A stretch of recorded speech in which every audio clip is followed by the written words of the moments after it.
El Señor ha elegido a Sión, ha querido que sea su hogar. Él ha dicho: viviré aquí porque este es el hogar que he deseado.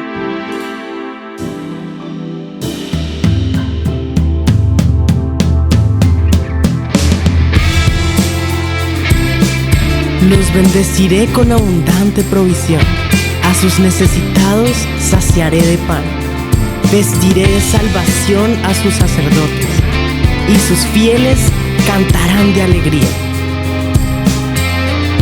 Estás en Sión, En el lugar de su morada.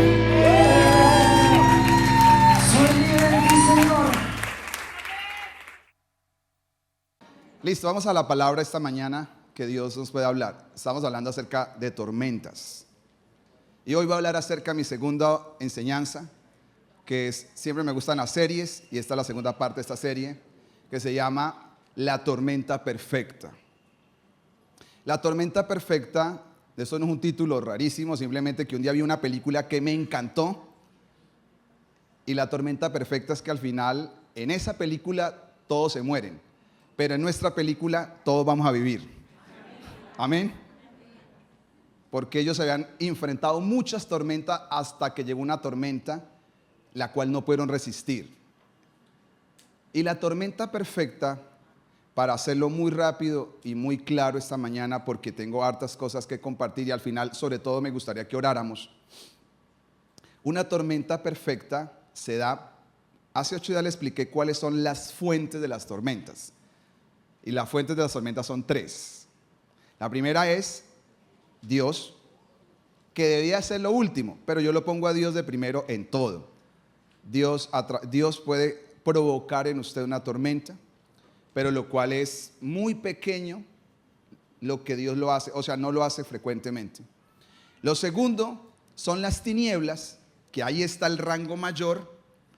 Y lo tercero son las decisiones que las personas toman, traen tormentas a sus vidas.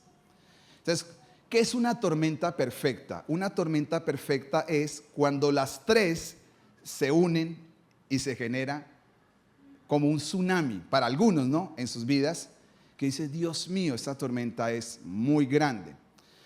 Yo entiendo y he aprendido a respetar el dolor de las personas, pero una cosa que he aprendido desde este lado es que a veces la persona ve la tormenta más grande de lo que realmente es. Cuando uno está metido en la tormenta, siente que esto es muy grande, pero cuando usted sale de la tormenta se da cuenta que no es tan grande, que si se hicieran algunas cosas, la tormenta se aplacaría rápidamente. Pero cuando uno está ahí metido, y más cuando las 3 corrientes están ahí dando con fuerza, es que una tormenta se vuelve grandísima. Entonces vamos a ir a la Biblia. El día de hoy vamos a ir al libro de Crónicas. Primer libro de Crónicas, capítulo 21, versículo 1, y vamos a leer unos versículos. Dice así, quiero que le pongan mucha atención a este versículo que vamos a leer. Dice: pero Satanás, ¿quién? Y como no tengo tiempo, voy a avanzar rápidamente. Lo que la gente no sabe es que en el Antiguo Testamento solamente 3 veces aparece la palabra Satanás. Aparece la palabra enemigo, adversario y otras cosas, pero Satanás aparece solamente 3 veces. ¿A quiénes, en qué momento aparece? El primero que le aparece es un hombre que se llama Job. Ya saben toda la tormenta que se produjo en Job. Al segundo hombre que le aparece es a David. Y al tercera está en un libro que es el libro de Zacarías, donde habla el sacerdote Josué. Pero cuando nos vamos al Nuevo Testamento, ya Satanás aparece varias veces. Cuando ya Jesucristo comienza a enseñar y a confrontar, hay muchas veces donde Jesús habla de Satanás. Pablo habla de Satanás, Juan habla de Satanás, Pedro habla de Satanás, Judas habla de Satanás, y el libro de Apocalipsis cierra con Satanás. En el Antiguo Testamento, Satanás es una serpiente. La primera vez que aparece como una serpiente astuta que engaña. Pero en el Nuevo Testamento ya no es una serpiente. Dice la Biblia que al final aparece como un dragón.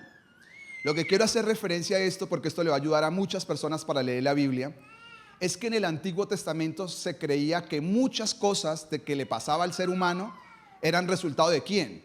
De Dios. Por eso Job se equivocó al cuestionar y decir, ¿qué me está pasando y por qué Dios me está tratando así? Porque él no había entendido algo que en el Nuevo Testamento es mucho más claro, que detrás de muchas tormentas, del pecado, de la maldad humana, se encuentra una figura que se llama ¿quién? Satanás. Entonces dice acá, pero Satanás, y en esta secuencia dice, ¿se levantó contra quién? No dice que se levantó contra David, se levantó fue contra quién. ¿Esto qué quiere decir para las personas? Vamos poco a poco. Que si Satanás se quiere levantar contra una nación entera, lo quiere hacer. Si se levanta contra una nación entera, ¿usted cree que no se levanta contra familias e individuos? Dice, se levantó contra él, ¿y qué fue lo que hizo? Incitó a David ¿a qué? A que hiciera un censo en Israel. El tema del censo no voy a poder profundizarlo por el tiempo, pero solamente quiero que sigamos la secuencia. Hay un adversario, hay un malo que se levantó y quería hacer daño a una nación. Y para hacer daño a una nación, incitó a un hombre que se llama ¿quién? David. Para seguir haciéndome entender en el mensaje, tiene usted que saber que David en este momento ya es un hombre que está de salida, porque su hijo es el que va a heredar el trono. Ya Dios se lo dijo, ya él está retirándose. Y este es un hombre que se va a retirar con todos los honores, al punto que el mismo Dios lo va a despedir. Ya es un hombre que alcanzó todo lo que algún ser humano que tenía que alcanzar, lo alcanzó. Lo único que le faltó hacer es construir el templo, pero porque Dios le dijo, tú no lo vas a construir. Aunque quisieras, tienes la plata, tienes los diseños, tienes todo, tú no lo construyes, lo va a construir tu hijo. Y le explica por qué él no puede construir el templo y ya. Estando en todo esto, ya al final de su vida, Satanás hace una jugada estratégica con David. ¿Y qué es lo que hace con él? Incitarlo a que él hiciera una jugada equivocada. Y esa jugada equivocada, como en el ajedrez, le trajo un jaque mate. Y se creó una tormenta. Pero ¿qué tormenta se creó? Entonces, para ir poco a poco traduciendo el mensaje, lo que usted tiene que saber es que cuando el enemigo quiere hacerle daño a una familia, se levanta contra los papás. Cuando el enemigo le quiere hacer daño a una nación, se levanta contra los que la lideran. Si el enemigo quiere hacerle daño al Huila, se va a meter con los líderes del Huila. El enemigo no busca las personas que están abajo. El enemigo siempre ataca a las personas que están arriba, porque sabe que si desestabiliza un matrimonio, desestabiliza toda la familia. El enemigo sabe que si le pega a los líderes de una iglesia, desestabiliza la iglesia. El enemigo sabe que si en una empresa le desestabiliza las cabezas de la empresa para que manejen mal eso, toda la empresa comienza a sufrir. Cana me cuenta, no, pastor, trabajo con gente que gana mucha plata, pero ellos se la pasan viajando y no le quieren pagar a los empleados. Le digo, pues claro, porque el diablo lo está atacando para que viva en avaricia y en desorden, para después que toda la empresa sufra. Entonces, ¿la estrategia cuál es? ¿Atacar a quién? A las cabezas. Usted tiene que saber eso. Pues estamos enseñando paso a paso porque yo quiero que la palabra sea una respuesta para muchas personas que a veces buscan respuestas.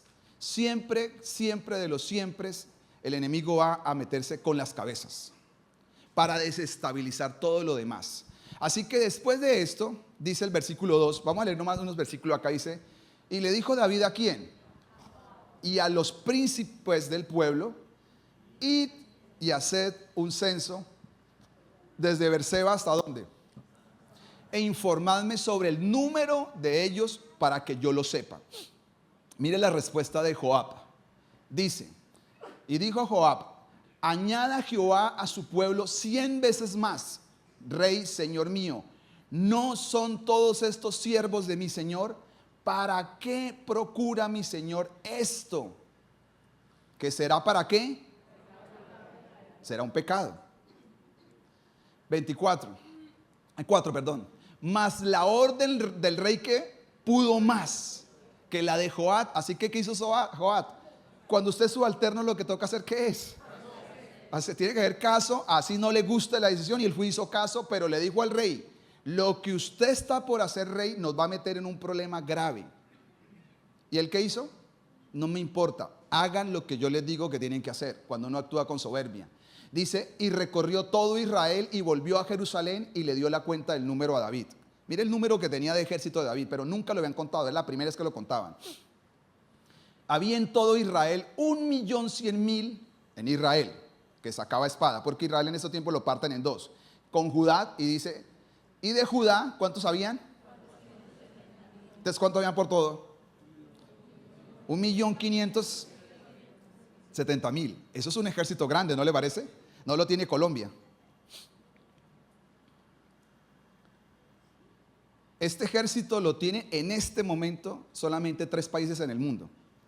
El que tenía David, pero David nunca lo había contado. Y ahí, ¿qué sigue después? Vamos, 6. Entre tanto fueron contados los levitas, bueno, ni los hijos de Benjamín, porque la orden del rey era abominable a Joab. Joab dijo: a ellos no los vamos a contar. Esto es lo único que le vamos a desobedecer al rey, porque los levitas estaban para ministrar la casa de Dios, no para ir a la guerra. Versículo 7, que dice: asimismo, esto no solamente le desagradó a Joab. ¿A quién le desagradó? A Dios. Y Dios hirió a Israel. 8. Entonces dijo David a Dios: he pecado gravemente al hacer esto. Te ruego que quites la iniquidad de tu siervo, porque he actuado como locamente. He hecho una locura, he cometido una locura. 9. Y habló Jehová a Gad el vidente diciendo esto. Déjenme explicarle esto a ustedes allá. Usted lo sigue leyendo en su casa. El vidente es un profeta. Dios le habló mucho a David a través de profetas. ¿Por qué Dios a veces habla a través de profetas? Porque nosotros no podemos escuchar su voz. Entonces Dios manda gente para decir: tú no la estás escuchando, pero yo quiero que tú escuches mi voz, y te voy a mandar gente con un mensaje mío para que la puedas escuchar. Le dice a David una cosa: David, te tengo una noticia de parte del cielo. Y es que el Señor te dice que por causa de lo que hiciste, te da a escoger entre 3 opciones. Número 1, 3 años donde van a aguantar hambre. Número 2, 3 meses donde van a perder todas sus batallas con sus enemigos. O 3 días caer en mis manos. Y David dice: ¿no hay opción de otra cuarta? No hay cuarta. Son 3. 3 años, 3 meses o 3 días. Y si oro al Señor y que Él no, la tormenta se va a dar. Entonces lo que quiero decirle es que hay momentos en la vida que hay tormentas que son inevitables. Se van a dar, se van a dar. Y yo lo tengo que preparar a usted para eso. Hay tormentas que se van a dar. ¿Por qué se van a dar?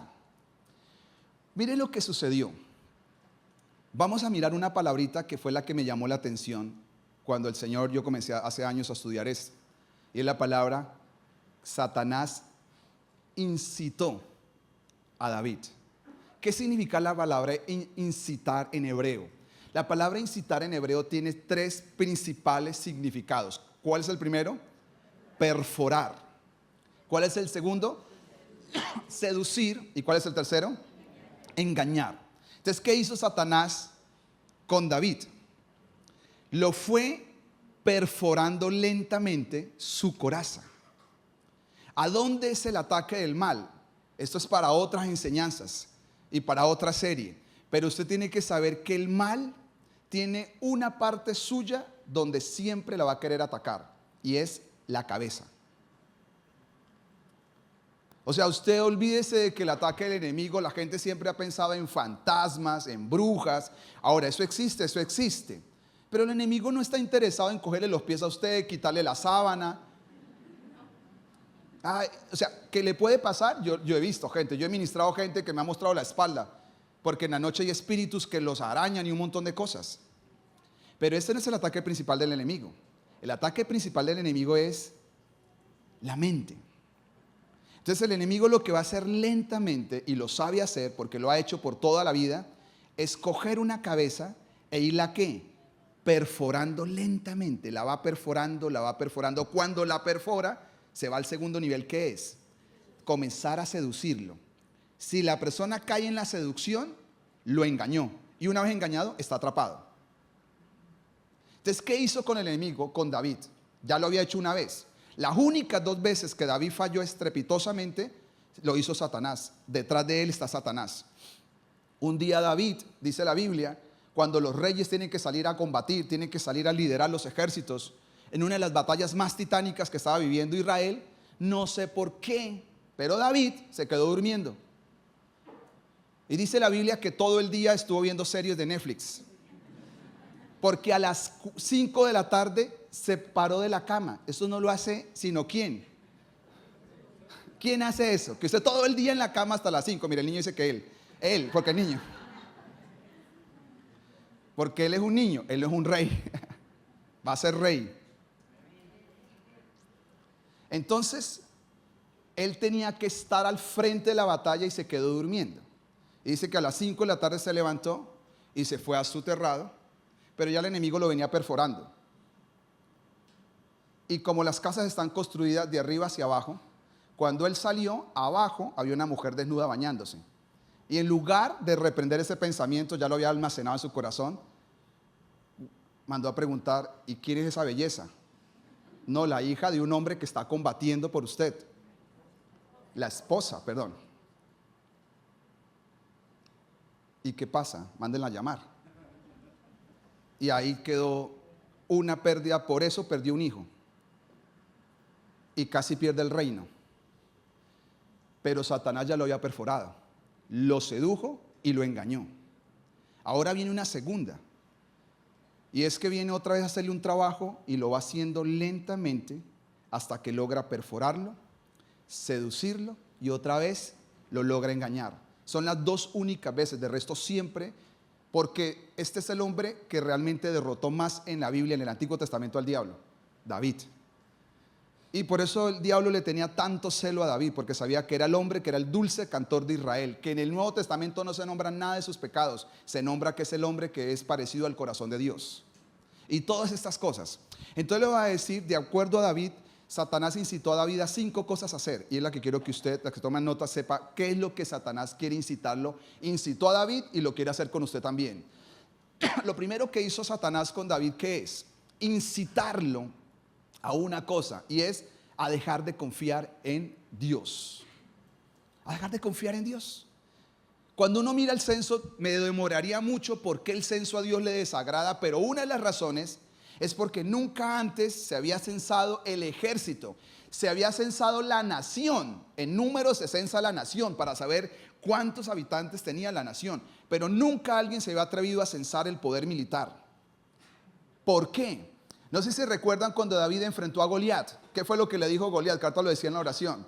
Tú vienes a mí con tus espadas, con tus cosas, con tus corazas y todo, pero yo vengo a ti en el nombre de Jehová de los ejércitos, y tú has provocado a Dios y hoy caerás delante de Dios.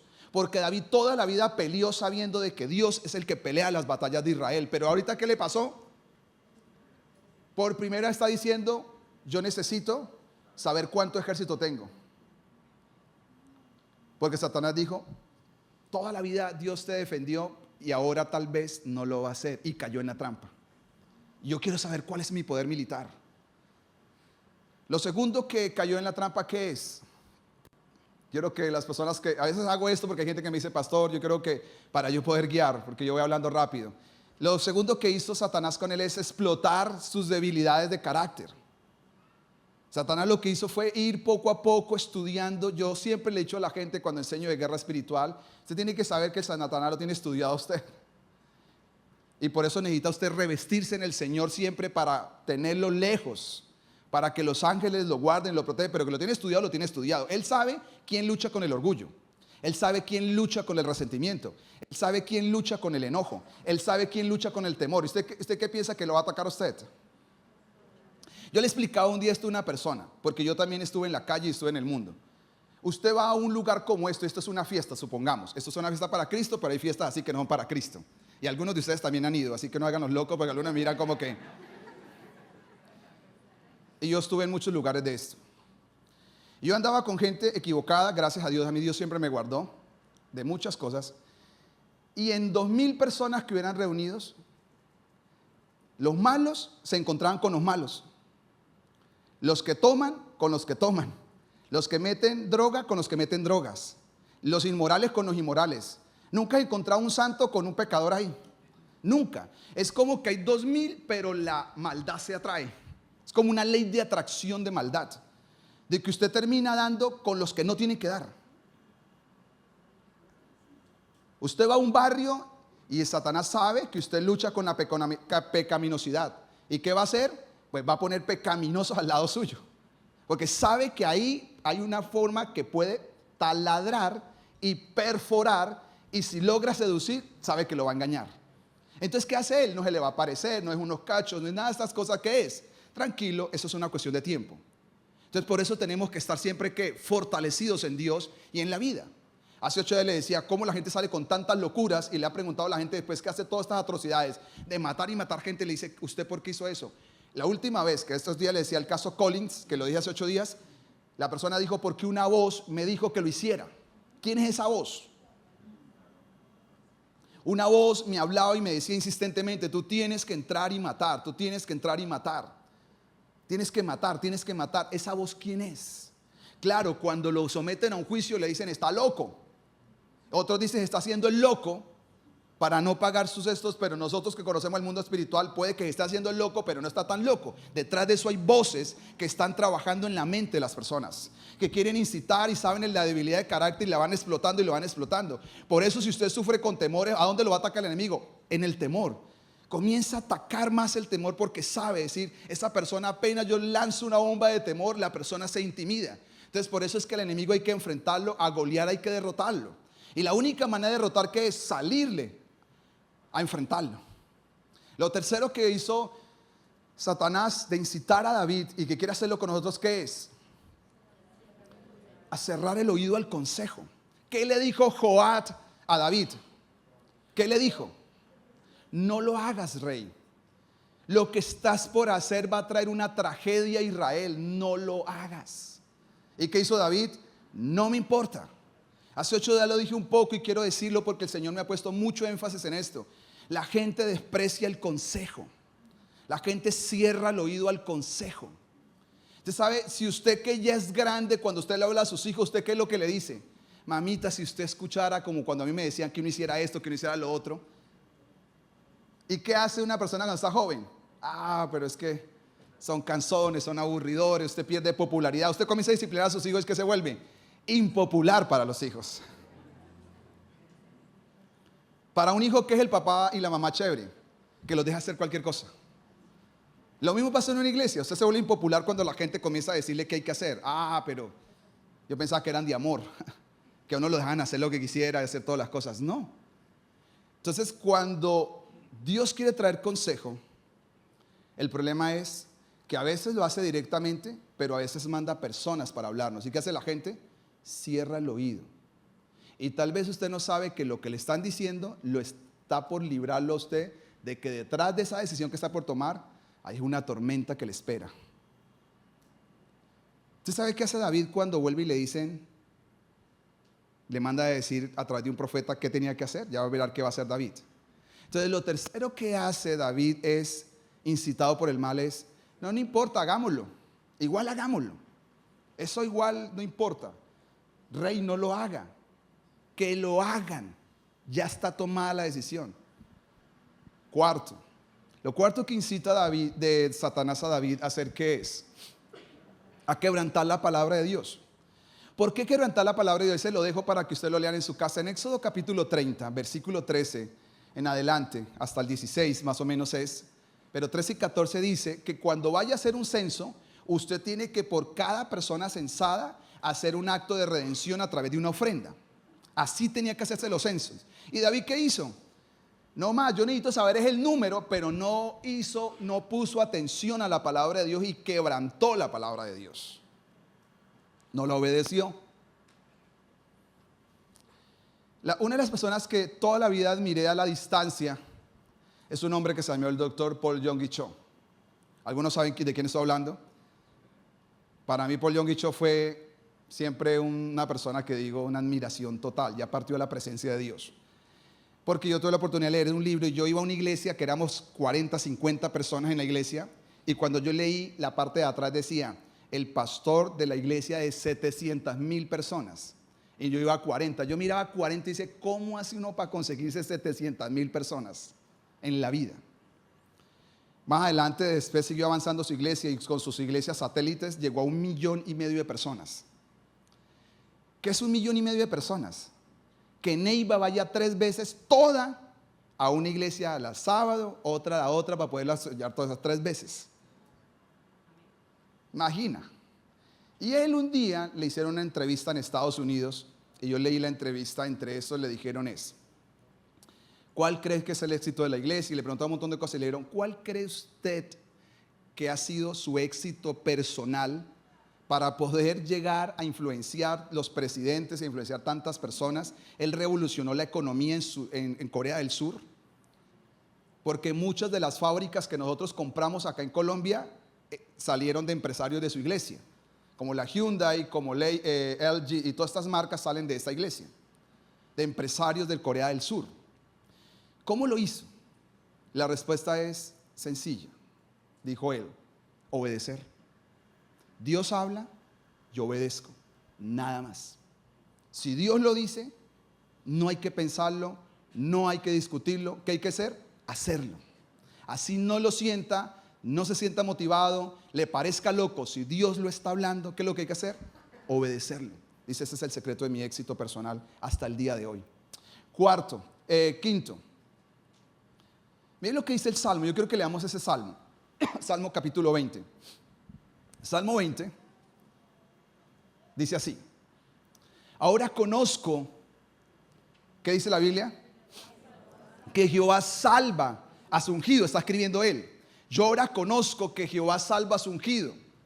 Lo oirá desde sus santos cielos con la potencia salvadora de su diestra. 7. Estos, están hablando de otras personas, confían en ¿qué? En carros.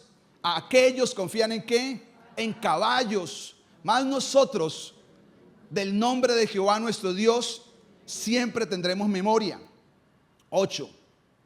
Ellos flaquean y caen, a pesar que tienen caballos, tienen ejércitos, flaquean y caen. Mas nosotros nos levantamos y estamos ¿qué? En pie de guerra. ¿Por qué? Dice, porque nosotros confiamos en Jehová. Pero cuando pasan los años, ¿qué pasó? David se olvidó de esto que dijo después de derrotar a Goliat. Después de que él sometió a tantos enemigos, y él dijo, es que el Señor, yo soy testimonio de que Dios salva a su ungido. Porque yo he enfrentado ejércitos que tienen caballos, tienen carretas, que era lo más avanzado militarmente en esa época. Las personas que militarmente están más avanzadas en este momento son eso. Pusieron carretas y caballos para la guerra. Después viene un hombre que se llama Alejandro Magno y revoluciona todos los ejércitos, y después viene otro más grande todavía, que son los romanos, y llevan las guerras a otros niveles. Pero antes se peleaba así, y David dijo, yo he peleado con gente así y Dios me dio la victoria, porque Dios está entre nosotros para la batalla. Pero al final de los días, ¿qué hizo? Satanás lo sedujo para que confiara en su poder, en su fuerza. ¿Cuántas personas oraban a Dios para que Dios los levantara? Y después que los levantó, ¿qué pasó? Dejaron de orar. ¿Cuántos, cuando eran solteros, gemían a Dios por conseguir una mujer? Y ahora que la consiguieron, ya ni oran por la mujer.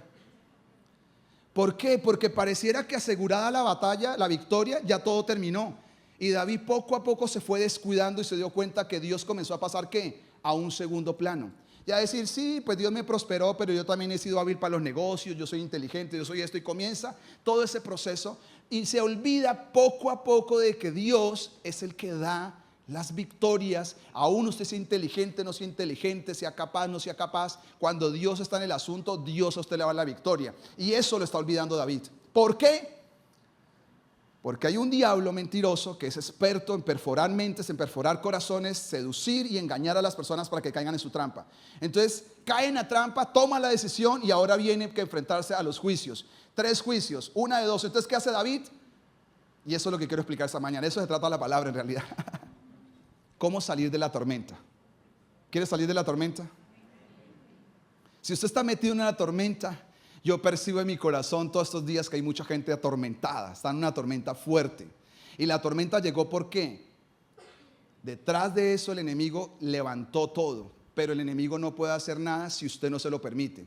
Él necesita contar con su autorización y con sus malas decisiones. Una vez se toman malas decisiones, la tormenta se llevó a otro nivel.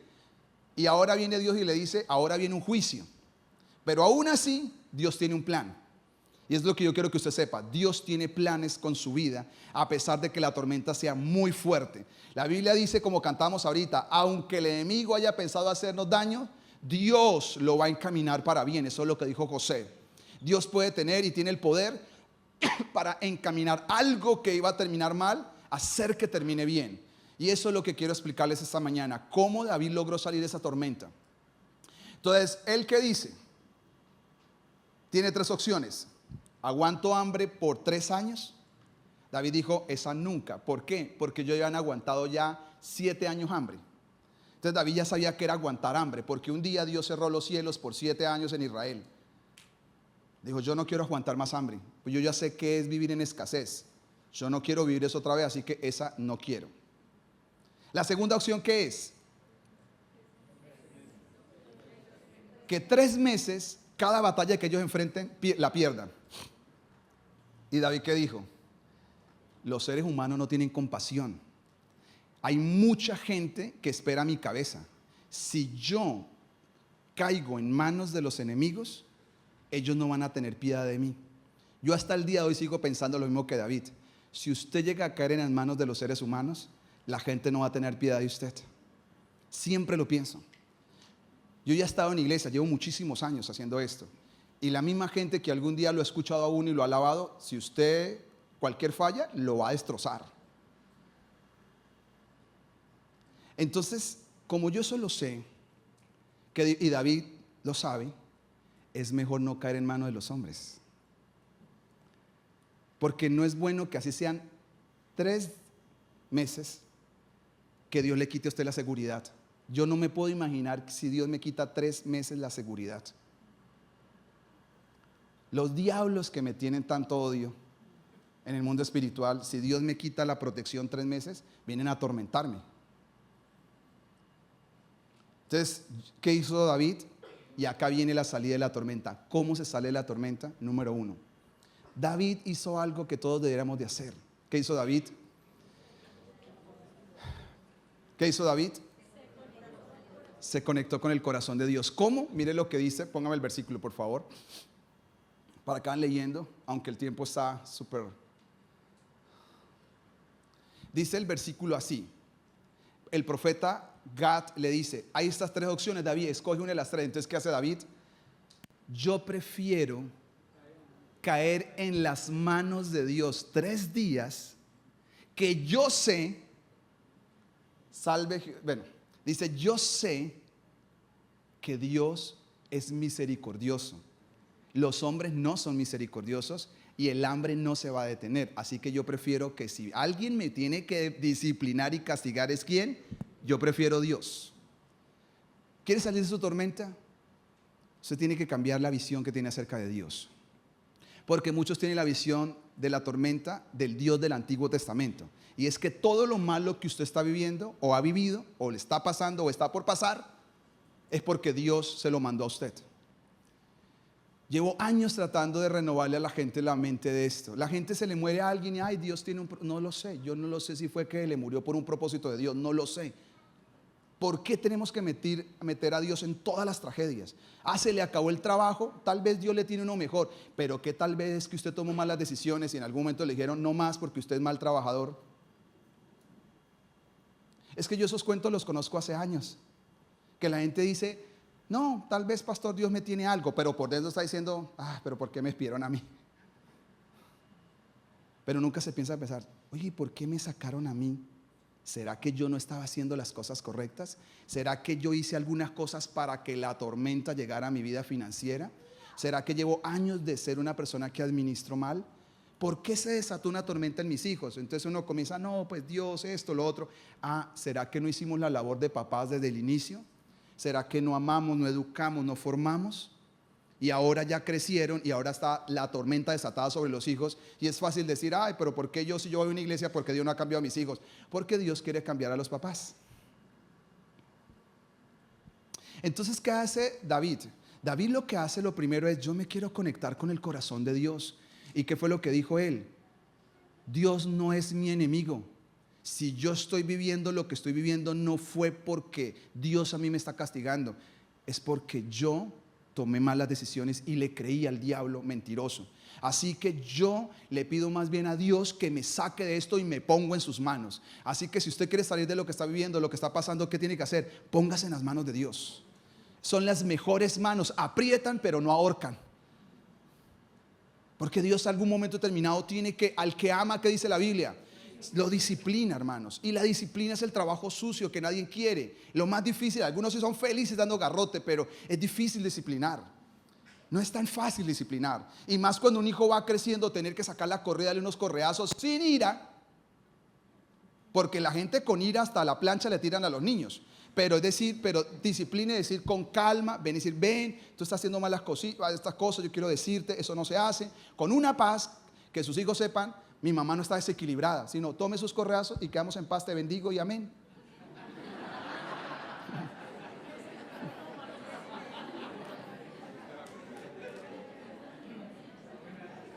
No es más.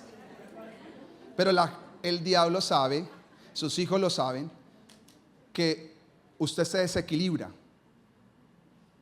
Entonces yo siempre digo, uno no tiene que perder el control, pero no porque tenga un poder mental, no, por el dominio del Espíritu Santo. Yo raramente pierdo el control, pero lo aprendí a tener es por el Espíritu Santo. Yo no me tengo que desbordar, así la cosa esté loca que uno dice todo el mundo, ok, está bien, esperemos que paso a paso lo vamos a solucionar. ¿Por qué? Porque el Espíritu Santo nos va dando dominio propio qué hacer, porque sabe cómo descontrolar a las personas. Entonces, ¿qué es lo que está haciendo David? David está diciendo, yo prefiero caer en las manos de Dios. Número 1, ¿quiere salir de su tormenta? Como Jonás, dígale, bóteme en la tormenta, que yo sé que Dios me va a recoger. Hoy voy a predicar de Jonás, pero Dios me guió a este pasaje. Porque Jonás, lo que le dicen, cuando se desata una tormenta, ¿qué estaba haciendo Jonás? Durmiendo. ¿Por qué Jonás no tenía miedo? Porque él dijo, yo sé que esta tormenta es Dios. Entonces estaba tan calmado que dijo, esto es Dios. Él ahí moviendo los vientos, estos están asustados, pero sé que es Dios. Y se levanta y lo despiertan, hermano, mire que usted nos tiene miedo, que estamos acá, que todo el mundo estamos, que nos morimos. ¿Y qué es lo que está pasando? Dice, no, es que estamos mirando quién hizo algo malo. Dijo, no busquen más, yo soy yo. Y está tan sincero que dice, amárrenme y tírenme. Y ya, se calmará todo. Y así fue. ¿Y por qué él no tenía miedo? Porque sabía que Dios lo iba a rescatar.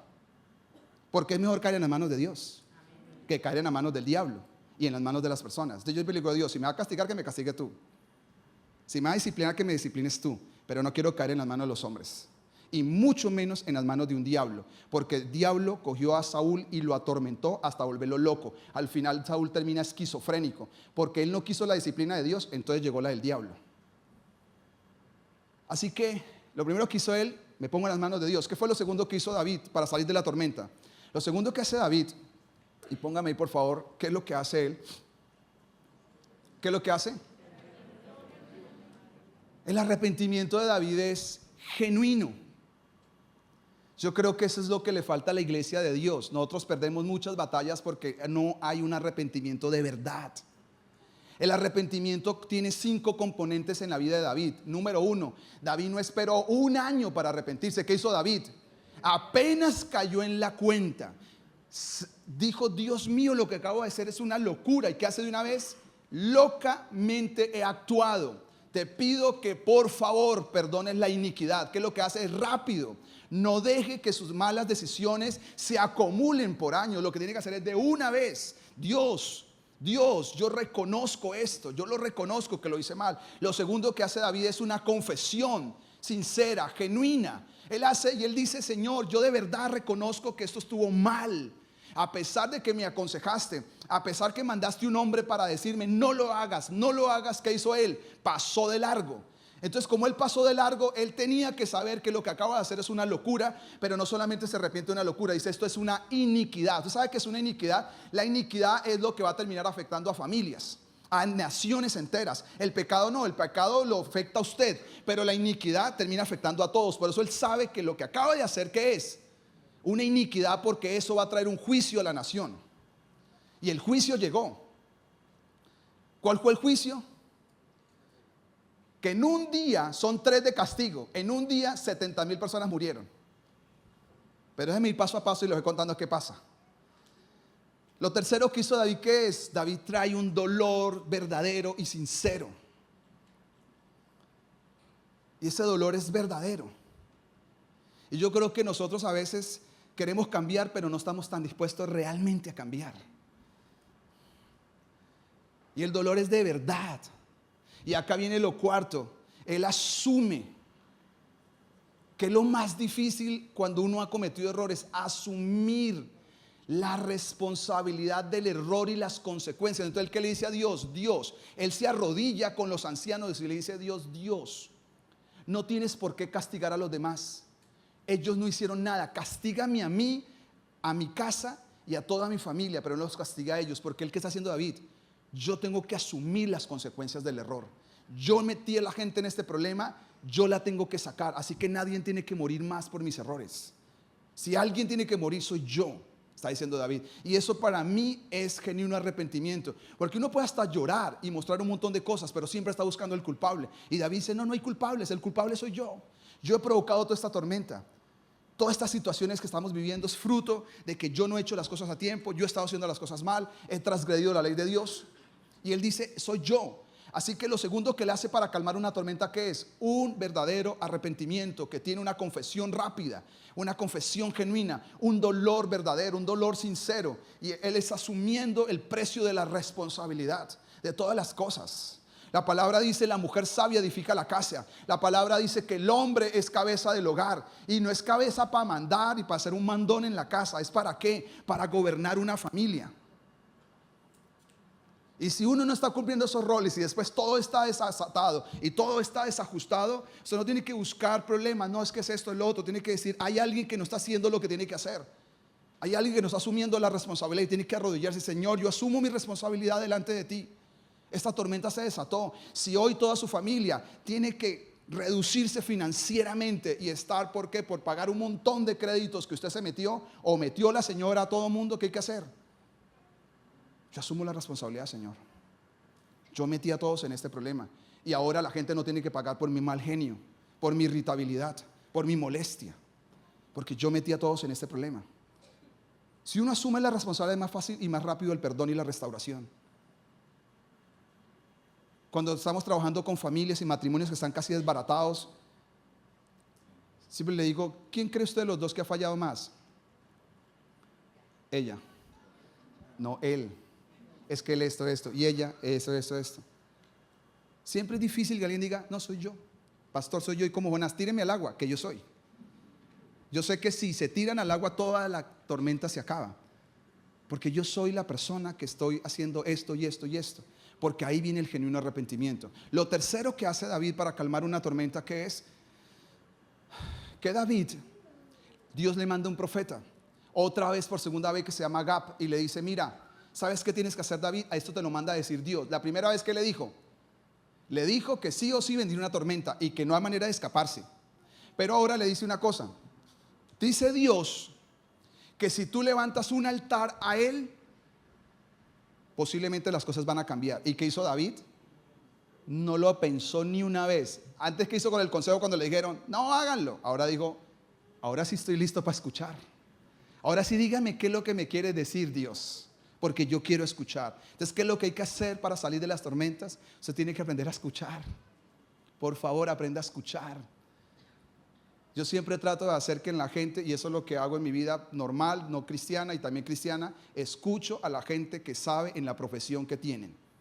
La gente mejor que sepa. Si yo digo, yo quiero buscar a alguien que va a pintar esto, ¿quién es la persona que mejor sabe pintar? Dígame esto, dígame lo otro, pregunto. Y escucho el consejo porque yo no soy pintor de casas. Entonces siempre trato de escuchar el consejo, trato de escuchar la dirección. ¿Qué persona sabe en qué área? Y en lo espiritual lo mismo. Cuando sé que estoy pasando por una situación, ¿a dónde voy? A escuchar. Un día Dios me dijo que estaba por venir una tormenta sobre una persona cercana a mí y que yo tenía que orar por ella. Me lo dijo un año antes. A mí me pareció un poco, nunca había estado en esto, era una persona que apenas estaba entendiendo todo este mundo espiritual.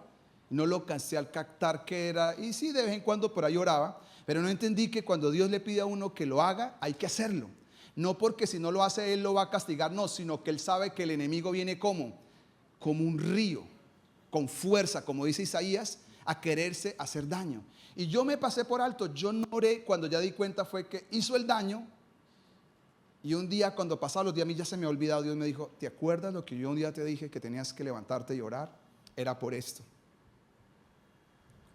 Por eso te dije un año antes que comenzaras a levantar una oración para proteger a esta persona. Entonces, lo importante que es para salir, escuchar el consejo. Si usted es mamá, Dios le va a hablar de sus hijos. Si usted es papá, Dios le va a hablar de sus asuntos, porque son sus hijos y Dios le va a hablar a usted. Y ahí es donde usted tiene que comenzar a ser sensible, porque Dios puede decirle, hay una amenaza que se está acercando sobre su familia, sobre su hogar. ¿Qué es lo que hay que hacer? Levantar el altar. Entonces, ¿qué fue lo que Dios hace? Hay un ángel que tiene la espada desenvainada y ya ha matado 70,000. ¿Qué fue lo que hizo? Un virus. Lo que vino fue un coronavirus, no es tan nuevo. Llegó en los tiempos de David, literalmente. Fue una peste. Una peste como la peste bubónica que hubo en el pasado, o la fiebre amarilla, que llegó a la tierra, que en un día, en unos meses, Inglaterra casi se muere gran parte de la población por un virus de ratas, que la llamó la peste bubónica. Después hubo una cosa llamada la peste negra, y todo esto ha llegado a la tierra, esto no es nuevo. Entonces lo que hizo fue que en un día un virus se desató sobre la tierra, y en un día 70,000 personas fueron muriendo. Y cuando el virus se iba a acercar ya a Jerusalén, el ángel está con la espada lista afuera, David lo ve, el profeta le habla y Dios hace una cosa. Y dice la Biblia que pasado un día, Dios se arrepintió y dijo al ángel, la espada, bájala. En un día, lo que David dijo de Dios se estaba cumpliendo. Yo sé que Dios puede cambiar. Así que dice al ángel, no sigas, para. Pero ve y dile a David que haga algo que él no sabía qué significaba, y es, entre el ángel y la ciudad, en la mitad, levanta un altar. Ve y levanta un altar. Cuando lo levante, después le digo que sigue. ¿Y qué hizo David? Salió volando, compró la tierra de ese lugar y levantó un altar. Y ahí viene la cuarta, y con esto va a terminar. Porque a veces yo escucho tantas cosas del altar y parece tan confuso, porque es que el altar en el Antiguo Testamento es una sombra de lo verdadero en el Nuevo Testamento. En el Antiguo Testamento, ¿qué es? Ese altar se llevaban animales, ese altar se sacrificaba sangre, se hacían muchas cosas, pero la primera persona que edificó un altar se llama Abraham, cuando no había templos, cuando no había nada de estas cosas. ¿Qué significa el altar en el Nuevo Testamento? Vamos a ir rápidamente a Romanos 12, versículo 1, porque el tiempo ahora sí voló. Dice, por tanto, amados hermanos, les ruego que entreguen, ¿qué? Les ruego. Nadie puede obligar a nadie. Esta mañana le estoy diciendo, posiblemente puede ser que mi voz sea firme y clara en lo que le estoy diciendo, pero yo le ruego a usted puede calmar la tormenta. Usted la puede calmar. Su vida puede tomar otro giro. Pero la clave, ¿qué es? Levantar un altar. ¿Por qué murieron 70,000 personas? Murieron 70,000 personas porque esas 70,000 personas estaban haciendo lo malo delante de los ojos de Dios. Dios no los mató injustamente, pero David no lo sabía. David no sabía, él pensaba que ellos murieron por su culpa, pero Dios por eso no le dijo nada, aunque sí fue su culpa. Pero esas 70,000 personas murieron por un problema. Le voy a decir cuál es el problema. Porque mucha gente en la tierra reclama un día, Señor, ¿por qué no quitas la maldad? ¿Por qué permites la maldad en la tierra? Nosotros no hemos comprendido bien qué significa eso, pero Dios, que lo entiende bien, sí sabe, y es que la maldad está enquistada en el corazón del hombre. Entonces llega un momento donde la gente comienza tanto a decir que saque la maldad, que un día Dios dice, ese clamor subió a mi cielo y lo voy a hacer. Y yo sé que la única manera de sacar la maldad, ¿qué es? Acabar con la persona que lleva la maldad. Y permite que personas se murieron 70,000 en un día, en un solo día. Dice que solo murieron hombres, no murieron mujeres, no murieron niños, no murieron sino solo hombres, porque eran 70,000 hombres que estaban dedicados al culto pagano, a la inmoralidad sexual y un montón de cosas. Y Dios dijo, yo les he tenido demasiada paciencia, pero esa paciencia llegó a un límite. Estos van a morir, pero los de allá no tienen por qué morir. Pero la única manera para que no siga el juicio, porque son 3, es que David levante un ¿qué? Un altar. Entonces David lo que hace es esto. Dice, por todo lo que él ha hecho a favor de ustedes. Dice, yo les ruego que presenten ¿qué? ¿Qué es lo que hay que presentar? El cuerpo a Dios por todo lo que ha hecho. Que sea un ¿qué? Sacrificio vivo, santo. La clase de sacrificio que a Dios le agrada. Esto es la verdadera adoración. Yo amo el tema de la adoración y me gusta mucho, pero tengo cosas muy claras. Cantar sin sacrificio no es canción. Es puras canciones nomás. Acá dice la palabra, ¿qué es un altar? Un altar es un lugar no físico. La gente a veces dice, yo tengo un altar en mi casa. ¿Y qué es un altar? Pues que tiene una mesa con una Biblia o con una silla donde se arrodilla, y eso está bien. Para mí eso es un lugar de oración.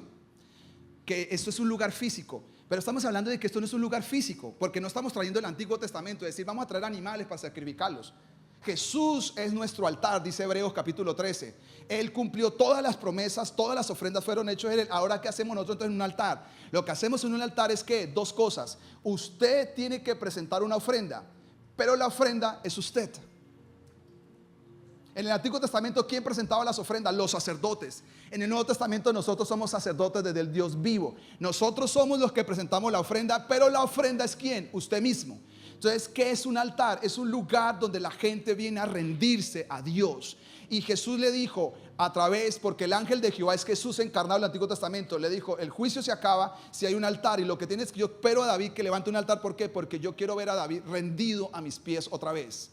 Yo no quiero que mi hijo David, que ha sido un luchador y un batallador, un hombre de Dios, termine mal. Yo no quiero verlo por allá mal, y como no lo quiero ver mal, porque yo tengo todavía planes para su descendencia, yo quiero que él venga al altar. Y es un lugar para rendirse. El altar es un lugar para sacrificio. ¿Y quién es el sacrificio? El sacrificio somos nosotros. Dice, presente su cuerpo.